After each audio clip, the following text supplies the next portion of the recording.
Meus irmãos, esse é o último fim de semana, né? O último domingo do nosso tema, construindo um lugar para a presença do Senhor. A partir do domingo que vem, teremos um novo tema, né? Construindo uma vida cristã. E eu quero te levar a uma reflexão, né? Como foram esses 2 meses, janeiro, fevereiro? Será que o que você construiu, o que você fez? Será que na sua casa existe um altar de adoração a Deus? Será que no seu trabalho, na sua escola, na sua faculdade, no seu carro, existe um lugar ali para a presença de Deus habitar?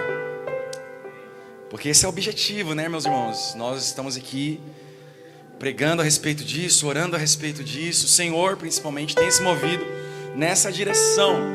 E é importante, quando a gente chega no final desses ciclos, a gente fazer essas reflexões. Será que realmente eu estou praticando? A palavra do Senhor diz: não sejam apenas ouvintes, mas sejam o quê?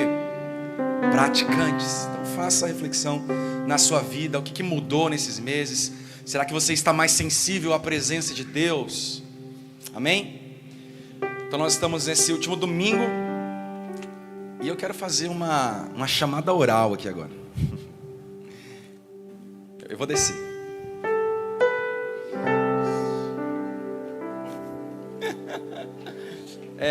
Vamos lá. Eu quero saber quem foi Adão? Foi o primeiro homem na terra. Ela ficou vermelha, gente. Primeiro homem da terra. Muito bem, muito bem. Deixa eu ver mais alguma pessoa aqui. Lucas, quem foi Sansão? Sansão? Não sei. Ele foi um juiz, um homem muito forte. Vamos ver as crianças aqui. Deixa eu ver. Quem que eu escolho? Vamos lá. Deixa eu pensar melhor. Eu ia falar um nome muito difícil. Alguém sabe quem foi Davi? Sofia, quem foi Davi?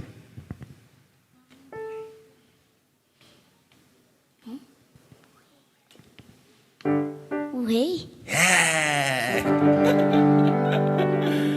Aleluia. Agora eu quero vir pra cá, pra esse lado aqui. Deixa eu ver. Irmã Conceição, quem foi Moisés? Não adianta que eu não sei. Moisés foi o libertador do povo de Israel. Deixa eu ver mais alguma pessoa aqui. Tá todo mundo não olhando pra mim. Tô me sentindo... Sabe quando você tá fazendo uma prova? Aí o professor passa do lado assim, você desvia o olhar. Tipo, nem tô percebendo quem tava... Vamos lá, uma fácil agora, uma fácil. Quem foi Jesus? Oi? Quem foi Jesus? Sim. Do que ele trabalhava? Quem foi assim? Quem foi? Carpinteiro? Um carpinteiro. Ó, isso aqui, ó. Muito bem, ele foi um carpinteiro. Isso aí, ele trabalhava como um carpinteiro e ele foi o salvador das nossas vidas, certo? Ele é Deus, isso aí. Muito bem. Por que eu estou fazendo essas perguntas, né? Porque, de fato, existem personagens na Bíblia que são muito conhecidos, muito falados. Apesar de que, olha, se eu fosse dar nota aqui... Olha... Alguns irmãos serão reprovados, viu? Precisão. Ó, a partir de domingo que vem, 8 da manhã, escola dominical. Depois culto, tá bom? Mas eu queria fazer uma pergunta agora, aí quem souber, levanta a mão. Alguém conhece, eu já ouvi falar sobre Aholiabe? Tiago. Aholiabe e Bezalel. As irmãs da decoração já, opa, Bezalel. Pessoas das artes aí, Bezalel e Aholiabe. Hoje nessa manhã eu quero falar sobre esses 2 personagens que não são muito conhecidos, não são muito falados. Dificilmente a gente ouve ministrações sobre eles, mas que eles tiveram um papel muito importante na construção de um lugar para a presença de Deus. Se você não sabe da história, eu quero ler com vocês Êxodo capítulo 31. Eu vou ler na NVT, tá bom? Por gentileza. Êxodo 31, do verso 2 ao verso 6. Na verdade, do verso 1. 31, do 1 ao 6. O Senhor disse a Moisés: veja, eu escolhi especificamente Bezalel, filho de Uri e neto de Ur, da tribo de Judá. Enchi-o do Espírito de Deus e lhe dei grande sabedoria, habilidade e perícia para trabalhos artísticos de todo tipo. Ele é exímio artesão, perito no trabalho com ouro, prata e bronze. Tem aptidão para gravar e encravar pedras preciosas e entalhar madeira. É mestre em todo o trabalho artístico. Para ajudá-lo, designei pessoalmente a Oliabe, filho de Aizamaque, da tribo de Dan. Além disso, conferi habilidade especial a todos os artesãos de talento, para que façam tudo o que eu ordenei. Olha só que interessante. Então nós vimos que tanto Bezalel quanto a Oliabe foram escolhidos pelo Senhor, capacitados pelo Senhor para construir o tabernáculo. Nós falamos aqui já sobre o tabernáculo, né? O povo de Israel vai para o Egito, é escravizado. Deus levanta Moisés, Moisés liberta o povo, e Deus liberta o povo para habitar no meio deles, né? Vocês lembram da ministração passada? E então o povo está no deserto, né? Em caminho da terra prometida. E Deus chama Moisés e fala: olha, Moisés, agora eu quero que você construa um lugar para eu habitar no meio do povo, um lugar para a minha presença. E então Deus dá todos os detalhes a Moisés, dá o projeto a Moisés, mas não foi Moisés quem fez. Deus também, além de dar o projeto, Ele levantou pessoas capacitadas para realizar aquele projeto. E eu também quero ler com os irmãos Êxodo capítulo 35, a partir do verso 20. Vai ser uma leitura mais extensa, mas então quero que vocês redobrem a atenção para vocês me acompanharem aqui. Êxodo 35, a partir do verso 20. Diz assim: então toda a comunidade de Israel se despediu de Moisés. Todos aqueles cujo coração foi movido e cujo espírito foi tocado, voltaram com ofertas para o Senhor. Trouxeram todos os materiais necessários para a construção da tenda do encontro, para a realização das cerimônias e para a confecção das roupas sagradas. Todos os que tinham o coração disposto, tanto homens quanto mulheres, vieram e trouxeram para o Senhor suas ofertas de ouro, na forma de argolas, brincos e anéis e colares. Apresentaram todo tipo de objeto de ouro como oferta especial para o Senhor. Todos os que tinham fios de tecido azul, roxo e vermelho, linho fino e pelo de cabra, para fazer tecidos, peles de carneiro tingidas de vermelho e couro fino, os trouxeram. Todos os que tinham objetos de prata e de bronze entregaram como oferta ao Senhor. E todos os que tinham madeira de acácia a trouxeram para ser usada na obra. Todas as mulheres com habilidade para costurar e fiar prepararam fios de tecido azul, roxo e vermelho e tecido de linho fino. Todas as mulheres que se dispuseram usaram sua habilidade para afiar o pelo de cabra. Os líderes trouxeram pedras de ônix e as outras pedras preciosas para serem colocadas no colete sacerdotal e no peito das decisões. Trouxeram também especiarias e óleo de oliva para a iluminação, para o óleo da unção e para o incenso perfumado. Assim todos os israelitas, todos os homens e mulheres, dispostos a ajudar no trabalho que o Senhor havia ordenado por meio de Moisés, trouxeram suas ofertas e as entregaram de bom grado ao Senhor. Então Moisés disse ao povo de Israel: o Senhor escolheu especificamente Bezalel, filho de Uri e neto de Ur, da tribo de Judá. O Senhor encheu Bezalel com o Espírito de Deus e lhe deu grande sabedoria, habilidade e perícia para trabalhos artísticos de todo tipo. Ele é exímio artesão, perito no trabalho com ouro, prata e bronze. Ele tem aptidão para gravar e encravar pedras preciosas e entalhar madeira. É mestre em todo o trabalho artístico. O Senhor capacitou tanto Bezalel como a Oliabe, filho de Aizamaque, da tribo de Dan, para ensinarem suas aptidões a outros.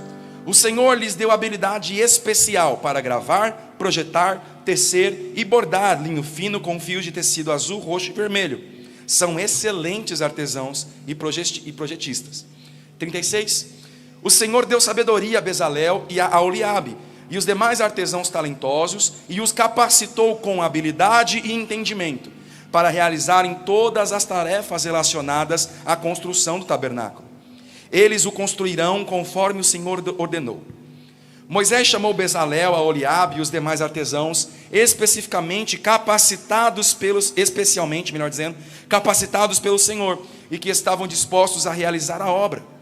Moisés lhes deu os materiais doados pelos israelitas como oferta para a construção do santuário. O povo, porém, continuava a trazer voluntariamente mais ofertas, todas as manhãs. Por fim, os artesãos que estavam trabalhando no santuário interromperam a obra e informaram a Moisés: o povo trouxe mais que o suficiente para completarmos o trabalho que o Senhor nos ordenou. Então Moisés deu a seguinte ordem, que foi transmitida a todo o acampamento: homens e mulheres, não preparem mais ofertas para o santuário, nós temos o suficiente. Assim, o povo parou de trazer ofertas, e suas contribuições foram mais que suficientes para completar todo o projeto. Que relato incrível, que história maravilhosa. Então o Senhor, Ele separa esses homens. Primeiro Deus dá o projeto, né? Deus chama Moisés, dá o projeto para ele. Deus separa esses homens. Deus move o coração das pessoas para eles ofertarem. E assim o tabernáculo seria construído. Projeto dado a Moisés, artesãos construindo, todo o povo. A Bíblia é bem enfática aqui no versículo 29 do capítulo 35. Assim todos os israelitas, todos os homens e mulheres dispostos a ajudar no trabalho que o Senhor havia ordenado por meio de Moisés, trouxeram suas ofertas. E quando eu olho para esse texto, me vem uma sensação de uau. É um texto muito rico, com diversos aprendizados, que eu vou tentar compartilhar algum deles com os irmãos. Mas eu quero recomendar que você medite nessa semana. É a última semana desse tema, preparando um lugar para a presença de Deus. Então, medite sobre esse texto e tente encontrar qual que é a sua parte nele. A construção do tabernáculo, ela ocorre a partir das instruções e da revelação dada por Deus. E eu me atentei aqui aos significados. Bezalel significa na sombra de Deus. O nome Bezalel significa na sombra de Deus. E logo eu me lembro do Salmo 91. O que diz o Salmo 91? Escola dominical, domingo que vem. Aquele que habita no esconderijo do Altíssimo, à sombra do Onipotente descansará. E o nome Bezalel significa na sombra de Deus. Ou seja, ele era uma pessoa que estava na dispensação, que a gente fala, né? Ele estava disposto, ele estava lá, protegido por Deus, debaixo da sombra de Deus. Ou seja, ao lado, quem está na sombra? É quem está ao lado. Tem a luz aqui, se eu estiver aqui, a minha sombra está aqui com o Johnson, ó. A minha sombra está deixando ele um pouco mais pretinho, né? Então, ou seja, o Johnson está na minha sombra, ou seja, ele está do meu lado. Bezalel era um homem, e alguns estudiosos dizem que ele era um jovem, um adolescente, que estava à sombra de Deus, ele estava do lado de Deus. Deus podia contar com ele. Ele estava disposto, ele estava disponível. Ele não estava fugindo do olhar de Deus assim, de ai, Deus está passando do meu lado, deixa eu disfarçar, não. Mas ele estava do lado de Deus. Deus encontrou Bezalel. E o nome Aholiabe significa o Pai, ou seja, o divino é a minha tenda. Eu não sei se você pegou. Aholiabe quer dizer o Pai, ou seja, Deus, o divino, é a minha tenda. A palavra tenda no hebraico é a mesma coisa que tabernáculo. Olha que loucura isso. Antes do tabernáculo existir, uma criança nasceu e os pais dessa criança falaram assim: olha, o nome dele vai ser Deus é o meu tabernáculo. Ou seja, essa criança já tinha um destino dela apontado no nome dela. Olha, Deus é o seu tabernáculo. Você vai fazer parte da habitação de Deus. Você vai construir um lugar para a presença de Deus habitar. Um estava do lado de Deus, na sombra de Deus. O outro já tinha no DNA que ele iria construir, fazer parte da habitação de Deus. E Deus, ele capacita. Isso é o mais interessante. Ambos, tanto o Bezalel quanto a Aholiabe, eles tinham suas próprias habilidades. Eles eram exímios artesãos. Eles tinham histórico, eles tinham experiência, eles tinham habilidades. Mas a palavra vai dizer que o Senhor, o Espírito Santo, foi derramado sobre a vida deles. Eles foram cheios do Espírito Santo. E nessa forma eles receberam capacitação. Bezalel e Aholiabe são chamados pelo Senhor, mas eles não são só chamados, eles recebem todo o necessário para cumprir o seu chamado. Eles recebem a capacitação divina, a capacitação do Senhor Jesus. O Espírito Santo se apodera da vida deles e eles recebem capacitação, habilidade. E eu quero falar agora com aqueles que têm convicção do seu chamado. Saiba que aquele que chama é o que capacita. Aquele que chama é o mesmo que te capacita. Se você tem algo a fazer na obra do Senhor, se você já está fazendo, ou se você ainda vai fazer, se você vai ser despertado nessa manhã pelo Senhor, saiba que a capacitação vem dele. É claro que você precisa se empenhar, é claro que você precisa buscar, é claro que você precisa se aperfeiçoar, mas saiba que quem está regendo todo esse processo não é você, mas é o Espírito de Deus. Nós estamos preparando um lugar para a presença de Deus, mas nós somos falhos, pequenos, mas Ele derrama do seu Espírito para nos preparar, para nos capacitar, para que a gente possa atuar com perfeição a obra que o Senhor colocou a nós. E eles então recebem capacitação para fazer tudo aquilo que o Senhor havia ordenado. Todos os utensílios, detalhe por detalhe, eles foram capacitados por Deus para trabalhar com isso. E não somente isso, mas nós lemos aqui que eles foram capacitados pelo Senhor para ensinar outras pessoas. Uau! Não adianta você saber fazer, meu irmão. Você precisa ter habilidade para ensinar outra pessoa, porque aquilo que você recebeu não pode parar em você mesmo. A vida cristã não é feita para que você receba conhecimento, habilidade e pare isso em você, não. Mas você foi chamado para multiplicar. E mais do que chamado, você foi capacitado por Deus para fazer isso. Portanto, o que você está nas suas mãos? O que você está fazendo? Chame alguém para fazer com você. Chame alguém para estar do seu lado, para aprender com você. Porque assim nós não teremos apenas 1 mais 2, depois não 2 mais 4, depois não 4 mais 8. É exponencial o crescimento.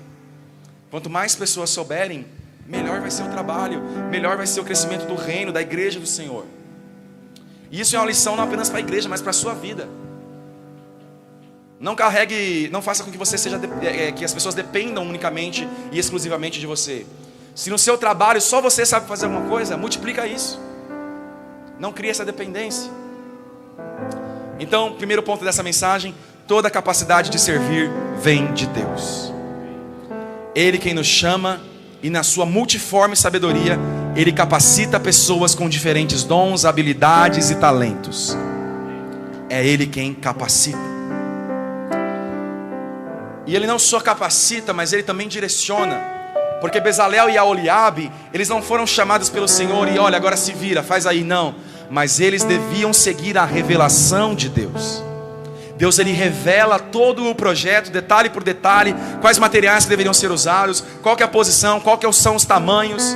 Deus revela tudo, eles só precisavam seguir a voz de Deus e a revelação de Deus. Então Deus, Ele derrama toda a capacidade. Esse é o primeiro ponto. O segundo ponto: todo o recurso necessário já está na mão dos filhos. Segundo ponto dessa mensagem: todo o recurso necessário já está nas mãos dos filhos. Nós estamos construindo um lugar para a presença de Deus. O Senhor está construindo algo em nós ao longo desse ano. Ele vai construir, está construindo. E eu quero que você saiba que você tem um recurso necessário. Você da primeira fileira, da segunda fileira, da terceira fileira, da quarta, da quinta, da sexta, da sétima, da oitava. Cada um de nós possui os recursos necessários para aquilo que nós iremos construir para o Senhor. Eu quero voltar à leitura, capítulo 35, a partir do verso 21. Eu vou dar alguns highlights aqui. Todos aqueles cujo coração foi movido e cujo espírito foi tocado, voltaram com ofertas para o Senhor. Olha que louco isso. Todos aqueles cujo coração foi movido, é o Espírito Santo quem move o coração e o Espírito, se voltaram com ofertas para o Senhor. É por isso que muitas das vezes a gente fala, olha, e o apóstolo Paulo concorda com isso, é aquilo que o Senhor colocar no seu coração. Oferte aquilo que o Espírito colocar no seu coração. Porque quem é o dono da obra, meus irmãos? O Senhor. E se o recurso está na mão dos filhos, se é Ele quem provê, a gente cantou aqui, Jeová Jirê, é Ele quem provê sobre a sua vida. E Ele provê todo o necessário, não somente para você, mas para a obra dEle também. O seu orçamento tem que ser dividido entre aquilo que é para você e aquilo que é para voltar ao Senhor. Os recursos necessários para a obra estão nas suas mãos. E é o Espírito Santo quem move o seu coração. E quando o Senhor mover o seu coração, não endureça como em Meribá, mas abre os seus ouvidos para que o Senhor está ministrando. Então, primeiro ensino a respeito disso, o Espírito move o coração. 22, todos os que tinham o coração disposto, olha só, não basta ter o coração movido pelo Senhor, precisa ter o quê? Disposição, querer fazer. Meu irmão, você não vai construir nada para o Senhor se você não querer fazer parte dessa construção. A sua oração precisa ser: Senhor, me inclua nisso que o Senhor está fazendo. Eu vou roubar o ventilador aqui.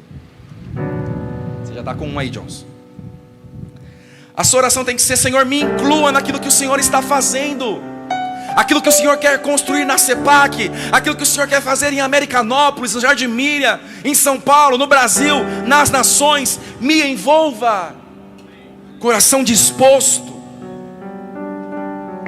Tanto homens quanto mulheres. Olha só, vocês sabem que as mulheres eram inferiores na cultura judaica dessa época, não eram nem contadas no levantamento que faziam a respeito de quais era a quantidade de pessoas das tribos e tal. Mulheres eram rejeitadas. Mas para construir algo no Senhor, para a presença do Senhor, todos têm o seu lugar. Não tem mais rejeição, não tem mais divisão, não é mais judeu nem grego, são todos do Senhor Jesus. Então todos os que tinham o coração disposto, tanto homens quanto mulheres, vieram e trouxeram para o Senhor as suas ofertas de ouro na forma de argolas, brincos, anéis e colares. E aqui a gente leu a lista: todos os que tinham tecido, todos os que tinham madeira, todos os que tinham, enfim. Olha só o segundo ponto: todo o recurso necessário está na mão dos filhos. Mas não significa que todos vão dar ouro, não significa que todos vão dar prata, que todos vão dar bronze, não. Cada um de nós carrega uma parcela que devemos entregar. Uns vão dar ouro, outros prata, outros bronze, outros tecido, outros fios, outros couro, outros madeira. Mas todos esses materiais são extremamente necessários para construir um lugar para a presença de Deus. Não existe material mais valioso ou menos valioso. Existem materiais diferentes, existem dons e habilidades diferentes. Ah, Isaac, mas eu não sei pregar, eu não sei cantar. Mas algo você sabe fazer. Talvez o que você precisa gastar tempo é descobrir no que você é bom, porque o Senhor já entregou algo, algum talento, alguma habilidade, algo Ele confiou nas suas mãos. Porque a palavra não diz alguns, ou a maioria, mas diz todos. Todos tinham algo a entregar para o Senhor, que eles não precisaram buscar, já estava na mão deles. Entenda isso: o povo não foi atrás de ouro, já estava com eles. Não foram atrás de prata, bronze, madeira, tecido, couro, não, já estava com eles. Aquilo que era necessário para construir um lugar para a presença de Deus já estava nas mãos dos filhos. Eles só precisaram ter o coração movido e disposto para entregar, para então o tabernáculo ser feito. Eu não sei se você está entendendo isso, mas eu quero deixar mais claro: você tem uma extrema importância para o lugar que nós estamos construindo para o Senhor. A sua participação é imprescindível, porque se você não participar, vai faltar algo. Imagina que quem tinha madeira não entregasse a madeira, ia faltar madeira. Quem tinha as argolas de ouro não entregasse as argolas de ouro, ia faltar ouro. Mas porque todos reconheceram a sua importância, a sua participação, e tiveram o coração movido pelo Espírito Santo, e se entregaram com disposição, aconteceu o tabernáculo. O tabernáculo foi uma obra coletiva. Ninguém pôde pegar a glória para si mesmo. Não, eu construí, eu fiz. Não. Cada um teve a sua participação. Uns fazendo, outros doando, outros ofertando, outros intercedendo, mas todos estavam com o mesmo objetivo: precisamos construir um lugar para a presença de Deus. Aleluia! Esse é o terceiro ponto: coletividade. Ninguém recebeu a glória pela construção do tabernáculo, ela teve a participação de todos. E eu quero trazer para os nossos dias: nós construímos em comunidade, nós construímos em coletividade. Precisamos uns dos outros, meus irmãos. A vida cristã não é uma vida solitária. Eu já falei isso aqui algumas vezes, mas eu quero repetir. Sabe por que você tem dificuldade em orar? Porque você quer orar sozinho. Sabe por que você tem dificuldade em ler a Bíblia? Porque você quer ler a Bíblia sozinho. Sabe por que você tem dificuldade em jejuar? Porque você quer jejuar sozinho. Sabe por que você tem dificuldade em fazer seus devocionais, manter sua vida de devoção com Deus? Porque você quer fazer isso sozinho. E a vida cristã não foi feita para viver sozinha. Quer ver sua vida mudar? Chama o irmãozinho do lado e fala: meu irmão, vamos ler o livro de Gênesis juntos? Eu te mando mensagem, você me manda mensagem, a gente faz uma live, eu vou na sua casa e a gente lê juntos. Uau! Ô meu esposo, minha esposa, meus filhos, vamos aqui agora todos os dias separar 5 minutos para a gente orar um pouquinho, ler um versículo e cantar um louvor. Uau! Meus irmãos, a vida cristã é coletiva. Deus, ele não espera de nós atitudes individuais. Ele chama uma noiva, um corpo, uma igreja, não indivíduos. Amém? Estão comigo? Quarto ponto, construímos em unidade. Uma coisa é coletividade, agora uma outra coisa é unidade. Porque a gente pode ser coletivo sem ser um. Vou repetir, a gente pode ser uma comunidade, mas sem ser um. Cada um vai para um canto, cada um faz uma coisa e não tem uma unidade, não segue o mesmo objetivo. Então, além de coletividade, a gente precisa de união. Unidade. Ou seja, o que é isso, unidade? Nós temos um objetivo: construir um lugar para a presença de Deus. Mas nós não somos iguais. Se eu for pedir aqui para cada um de vocês desenhar um quê? Um porco. Cada um vai desenhar de uma forma diferente. E não é questão de saber ou não, mas a sua perspectiva é diferente. A sua imagem é diferente. Uns vão desenhar um porco de frente, outros de lado, outros de costas, outros... Enfim, uns vão desenhar qualquer coisa menos um porco. E eu sou um desses. E para mim desenho é péssimo. Mas o que eu quero dizer? Você carrega dons, habilidades, o Senhor te colocou particularidades, que se você tiver o mesmo objetivo, e você usar essas coisas para cumprir o mesmo objetivo, nós iremos fazer em unidade.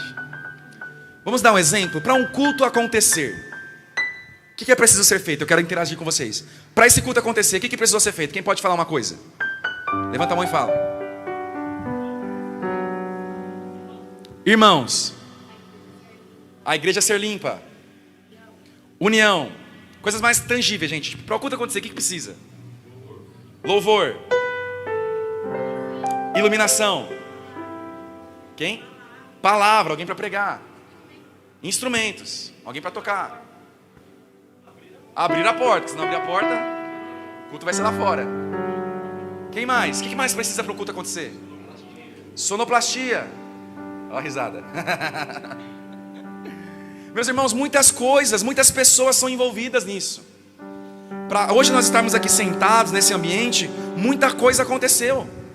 Muitas pessoas participaram. Pessoas de diferentes habilidades, diferentes dons, diferentes talentos. Porque não existe um super-homem que sabe fazer tudo. Não, eu vou chegar na igreja, eu vou abrir a igreja, eu vou limpar os banheiros, eu vou organizar as cadeiras, eu vou ensaiar o louvor, eu vou cantar o louvor, eu vou descer e dar glória, depois eu volto, canto mais uma estrofe, depois eu desço e dou glória. Não tem como. Mas cada um de nós é uma pecinha que se encaixa nesse quebra-cabeça, e esse quebra-cabeça gera a glória de Deus. Mas se faltar uma peça, gente, eu me frustro muito. Eu gostava de montar quebra-cabeça. Quando faltava uma peça, meu Deus do céu, a minha vontade era de morder a mesa. Faltou uma peça. Agora imagine Deus, meus irmãos, o Espírito Santo que orquestra todas as coisas, e de repente falta uma peça. Sabe o que Deus fez? Morreu numa cruz, porque faltava uma peça. Porque Deus amou o mundo de tal maneira que enviou o seu Filho para resgatar a ovelha perdida. Faltou uma peça, e Ele se entrega numa cruz. Meu irmão, você precisa entender o seu lugar no corpo. Vamos aprofundar um pouco mais. Romanos capítulo 12, versos 4 a 8. Romanos 12, do 4 a 8. Da mesma forma que nosso corpo tem vários membros, e cada membro uma função o quê? Específica. Assim é também com o corpo de Cristo. Nós somos membros diferentes do mesmo corpo, e todos pertencemos uns aos outros. Deus, em sua graça, nos concedeu diferentes dons. Portanto, se você tiver a capacidade de profetizar, faça-o de acordo com a porção de fé que recebeu. Se tiver o dom de servir, sirva com dedicação. Se for mestre, ensine bem. Se o seu dom consistir em encorajar pessoas, encoraje-as. Se for o dom de contribuir, dê com generosidade. Se for o dom de exercer liderança, lidere de forma responsável. E se for de demonstrar misericórdia, pratique-o com alegria. Ah, meus irmãos, é maravilhoso saber que todos nós temos um lugar na presença de Deus. Nós somos um corpo. Olha só quantos membros tem o nosso corpo. Alguém da área da saúde aqui se arrisca a dizer quantos membros nós temos? Entre órgãos, deve ser muita coisa.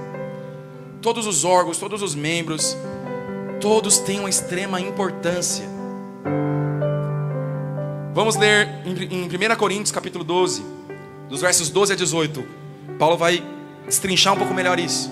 1 Coríntios capítulo 12, dos versos 12 ao 18. O corpo humano tem muitas partes, mas elas formam um só corpo, certo? Vocês estão vendo quantos Isaques aqui? Um.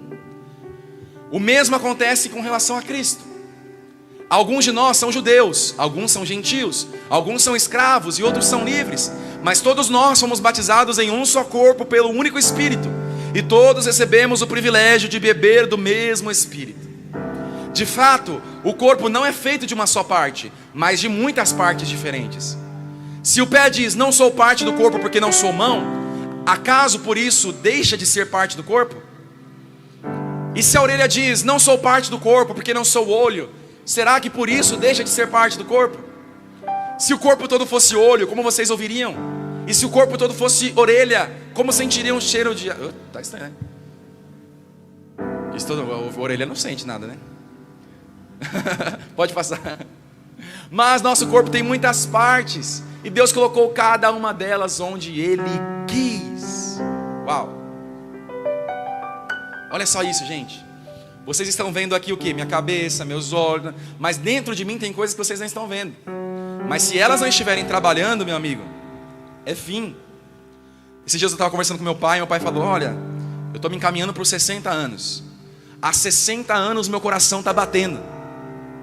Já parou para pensar nisso? Eu tenho 26. Há 26 anos meu coração está batendo sem parar. Na verdade está um pouco mais, né? Na barriga ele já batia. Dia e noite, noite e dia, está lá. Se ele inventar de parar, meu amigo, já foi Isaac.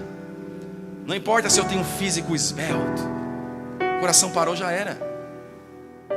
Vira pó, a traça corrói. Então, meus irmãos, cada um de vocês são extremamente importantes. Eu olhando aqui de cima, eu vejo muitas pessoas,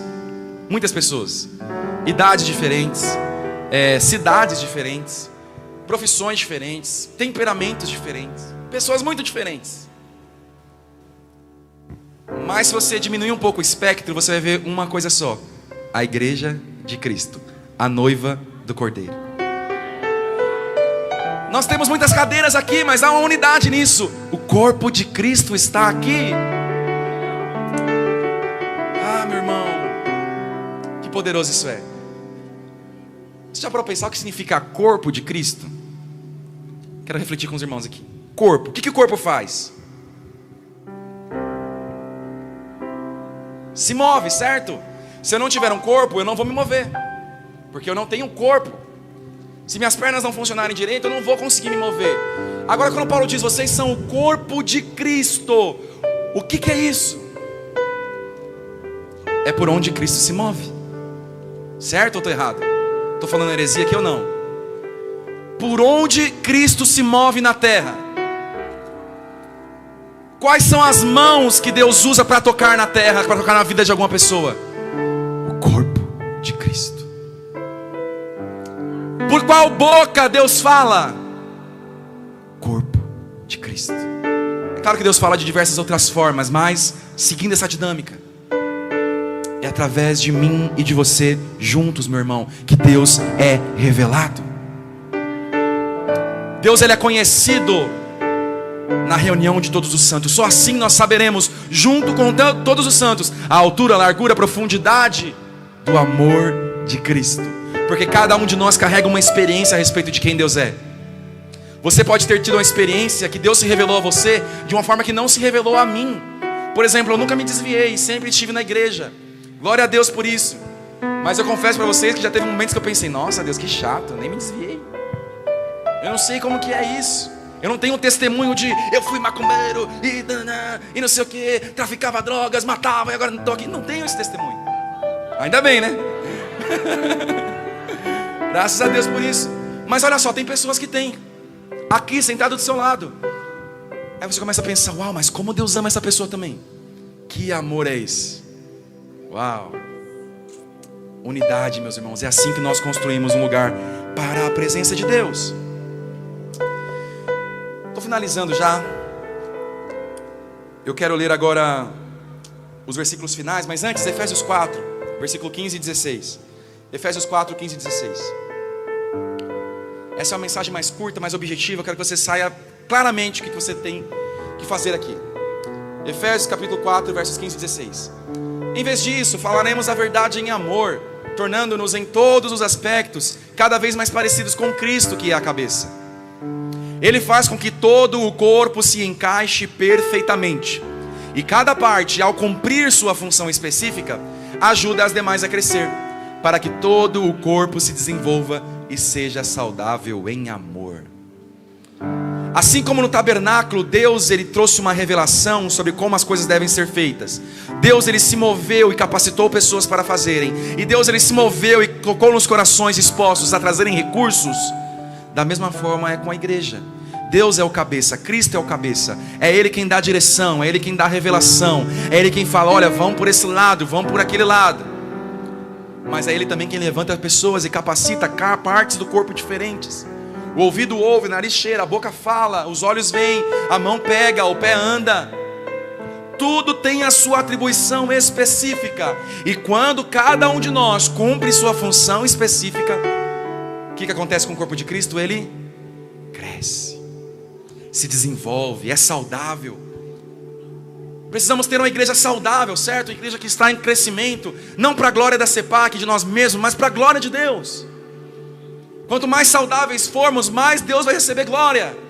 Como que isso acontece, Isaac? Com você fazendo a sua parte, comigo fazendo a minha parte. Juntos, cada um de nós faz a sua parte. E então, Deus é glorificado. Nós construímos um lugar para a presença de Deus. Eu quero fazer uma chamada para você que está meio parado, meio estagnado. Você que sabe que Deus entregou dons e talentos e você não está exercendo isso, meu irmão. Não fique de fora. Nos versículos que a gente leu, em Êxodo 36, vai ter uma parte que vai dizer que as ofertas já eram suficientes. E eu quero trazer essa imagem para vocês. O Rafa, da Missão Casa de Jardim, um dia compartilhou essa palavra comigo. Isso ficou no meu coração.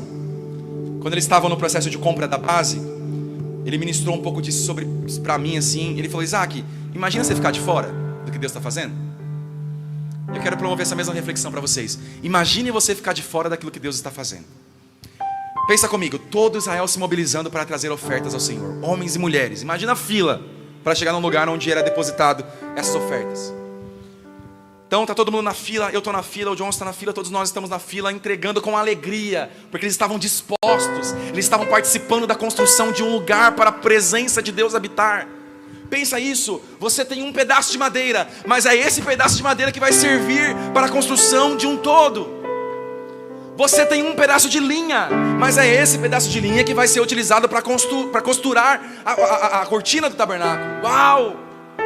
Imagina a felicidade desse povo. Estava todo mundo radiante. Nós estamos construindo um lugar para a presença. Nós estamos construindo um lugar para Deus vir habitar conosco. Ok, a fila anda, passam-se os dias, passam-se as semanas. A fila anda, oferta. Quando está chegando na minha vez, Moisés se levanta e fala: olha, não precisa mais. Nós já temos o suficiente, não precisa mais, pode voltar. Mas o meu tijolo, Moisés. Mas isso aqui que eu trouxe, mas essa habilidade que Deus me deu, eu queria que fizesse parte do tempo, mas não precisa mais. Meu irmão, não espere a porta da arca se fechar. Você vai ser salvo, claro. Mas que privilégio vai ser olhar para trás e fazer: eu fiz parte disso. Que privilégio é olhar para trás e, não porque eu, mas aquilo que o Senhor me deu, essa pedrinha aqui, está na parede do templo.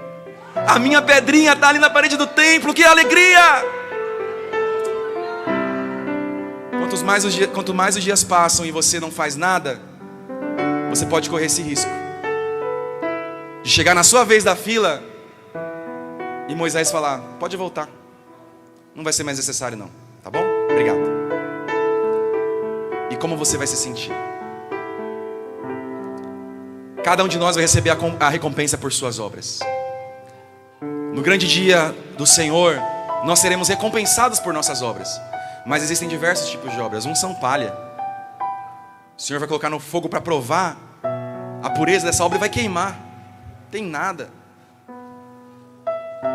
São diversos tipos de obras que nós podemos fazer para o Senhor, e nós seremos recompensados por cada uma delas. De novo, isso não implica em salvação. Você é salvo mediante a fé em Cristo Jesus, mas o que você faz a partir disso vai contar para a glória de Deus. E que felicidade você participar disso, meu irmão. A fila está andando, pessoas estão se entregando suas ofertas, entregando suas habilidades. O que você vai trazer para construir um lugar para a presença do Senhor? Qual que vai ser a sua participação na construção desse lugar que nós estamos construindo para a presença do Senhor? Não fique de fora. Não fique de fora. Que a sua oração possa ser: Senhor, me inclua nisso. E se você não sabe qual que é a sua habilidade, qual que é o seu talento, qual que é o seu dom, corra para buscar, meu irmão. Ore ao Senhor, Ele é o mais interessado em te revelar. Esteja na sombra dEle. Lembra, Bezalel? Esteja na sombra de Deus. Fique do lado dEle. Senhor, olha, eu estou aqui, viu? Pode contar comigo. Senhor, eu estou aqui, viu? Eu ainda não sei, mas eu estou aqui. Não espere sentado, mas se mova. Será que eu sou do louvor? Vou fazer audição para ver. Será que eu sou para ficar aqui servindo no que for necessário, como obreiro no púlpito, como obreiro na portaria, limpando os banheiros, trocando a água? Será que é isso o meu lugar? Será que é nas crianças? Vai, meu irmão. Tem muitas oportunidades para você servir aqui nessa casa de oração. E se faltar oportunidade aqui, tem um mundo lá fora. Cristãos não servem apenas na igreja. Sabia disso? Os seus dons e habilidades não foram feitos para você usar apenas na igreja. No seu trabalho você pode exercer misericórdia, você pode encorajar, você pode falar palavras boas, você pode ajudar os necessitados. Há um lugar no reino para cada um de nós. A pergunta que fica é: qual é o seu? Se você sabe, ocupe esse lugar, por favor. Se você não sabe, então busque saber, porque Deus, Ele é o mais interessado em se revelar. Amém? Fique de pé, quero orar por você.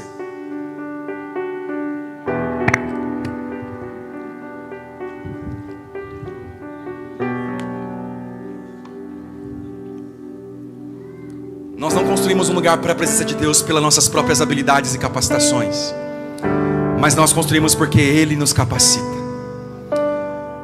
Se você não tem ainda um direcional de qual é o seu lugar, eu quero orar por você. Pode ficar no seu lugar, eu não quero te expor.